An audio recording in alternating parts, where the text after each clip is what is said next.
લેહ પહોંચીને મને લાગ્યું બધું જ પરફેક્ટ હશે, પણ પહેલી જ રાતે જે મને થયું, તો આખી રાતના હેડેક પછી ઉઠીને નાસ્તો કર્યો અને બોલાવી લીધી મેં ઇકો કેબ. પણ કેમ? ચલો હું તમને આગળ બતાવું. ગાડીમાં બેસીને મસ્ત રસ્તાના નજારા જોઈને પહોંચી ગયો પહેલા પ્લેસ કે જેનું નામ છે મેગ્નેટિક હિલ.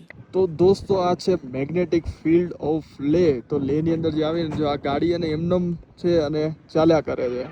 ત્યાંથી આગળ પહોંચી ગયો કે જ્યાં બે નદીનું સંગમ થાય છે. તેમાં એક નદીનું નામ છે ઇન્ડસ રિવર અને બીજી નદીનું નામ છે ઝંસ્કાર રિવર. ત્યાંથી નીકળીને પહોંચી ગયો ગુરુદ્વારા શ્રી પથ્થર સાહિબ. યાર શું આ જગ્યાની શાંતિ હતી, એકદમ પવિત્ર વાળી. ત્યાંથી નીકળીને થોડો નાસ્તો કરીને પહોંચી ગયો હોલ ઓફ ફેમ.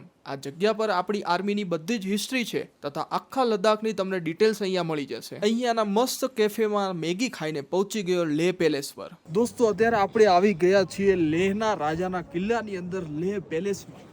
આમ તો અહીંયા ફોટો સિવાય કંઈ હતું નહીં, પણ અહીંયા ઉપરથી શું વ્યૂ હતો તેની મેં આખી રીલ બનાવી છે. ચેક કરજો અને કમેન્ટ કરજો જો તમને મળી ગઈ હોય તો. હવે આ બધું પતાવીને પાછો પહોંચી ગયો લેહ મોલ રોડ પર. ત્યાં આવેલી છે જર્મન બેકરી અને ત્યાંની ચીઝ કેક યાર એટલી મસ્ત હતી ને કે મને બહુ ભાવી હતી. અને આ વખતે મેં ટ્રાય કરી નવી કેક, લેમન કેક. યાર શું મસ્ત હતી. તો આજનો દિવસ આપણે અહીંયા જ પૂરો કરીએ. કેવો લાગ્યો વ્લોગ જરૂરથી કહેજો અને ફોલો કરી દેજો ધ વિરલ દેવાણીએ, કેમ કે ભાઈ હજી મસ્ત મજાના વ્લોગ આવવાના બાકી છે.